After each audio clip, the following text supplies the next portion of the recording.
Hey everybody, it's Board Game Blogger. Today I'm here to review Villages and Villains. This is a pretty fun card game. Works well with 2 players and up. Some very slight rules variance for 2 players. I think it's a little bit more fun with multiple players, but it will work well with just 2. Rulebook is, it's just kind of one page. It's clear, concise. On the back it kind of summarizes the action phases and has a score chart. Game comes with multiple score chart for sort of easy keeping of the score. I really like the player aid. It's well done.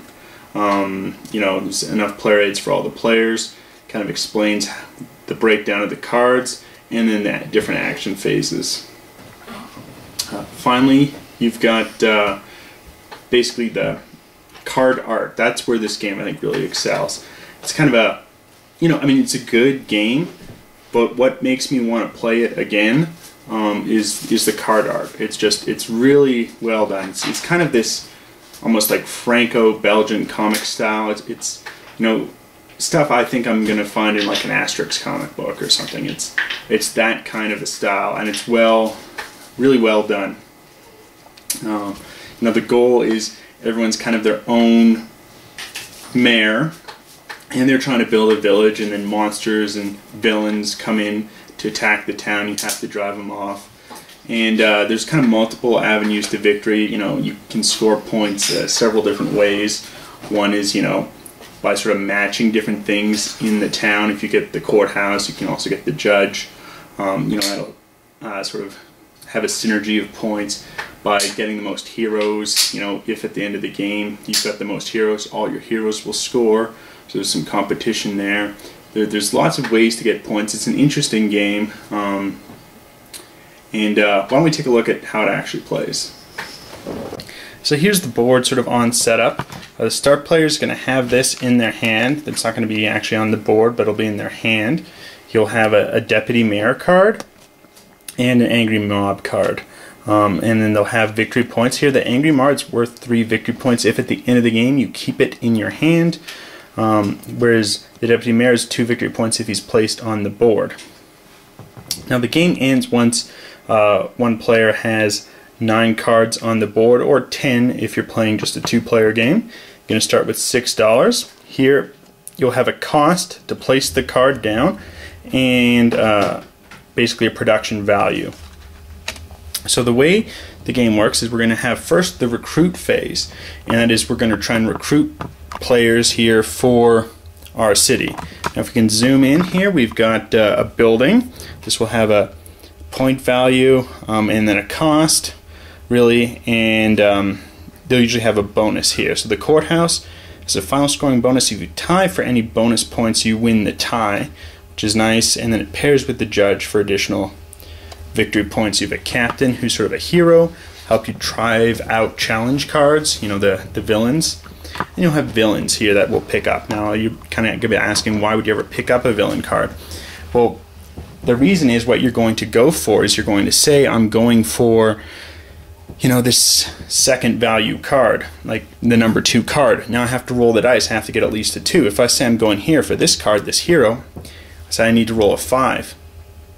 And if I don't roll a 5, I get the lowest card, the 1 value here. So say the first player here, they're going to say, I'm going for card number 2. They'll roll the dice. They've got a 5, so they'll get it. It will come up into their hand, and these will all slide down. Now, second player here, in a 2-player game setup, they're saying, okay, I'm going to go for the captain, need a roll of a 4 at least, and only got a 2. That means they're going to get the lowest value card here, value 1 with the orc, and that will go down, go right in front of them into their pile. Now what happens is the defend phase, where you can roll to try to remove cards. So here there's no challenge card in front of this player. These are all in his hand. This card here, however, is out in front of the person's village. It's an orc challenge. Now they need a 3D.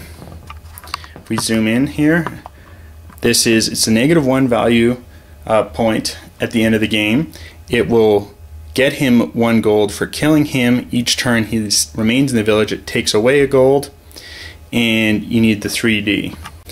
So here we're going to roll. We're going to see if we can defeat him. It's a 4, so that's enough to defeat the orc, and it will net the second player 1 gold from the stockpile. It will go back there, and now this is removed from the game. Next phase is the Pillage Phase, where any remaining challenge cards would have stolen gold from players. Doesn't happen because there's none left. Next is the Earning Phase, where you'd get gold from your citizens. Neither player has put out any cards yet, so that's not going to happen. Now it'll be the Build Phase. Player 1 here, he's going to build the market for 6 gold, and he'll pay all that in. Probably not the best move here. He probably wanted to generate some income, but just kind of for demonstration purposes. And the other player is going to create the deputy mayor, and that will be built. So now the deputy mayor here will be able to earn each round a gold for this player, which would have happened in the earning phase, which is prior to the build or hire phase. Now we reset the board. Any non-challenge cards gets removed. These slide down and we fill back up to 6 cards. So now, because the challenge ones remain and slide down, by rolling, a low number, you're going to be getting this level 1 card. Now, there's some ways you can modify it. You can pay a gold to give you an additional roll. So you could roll twice. You say, oh, I'm going to try for the activist. And I announce ahead of time I'm going to spend a gold to give myself 2 tries. So we'll pay that gold.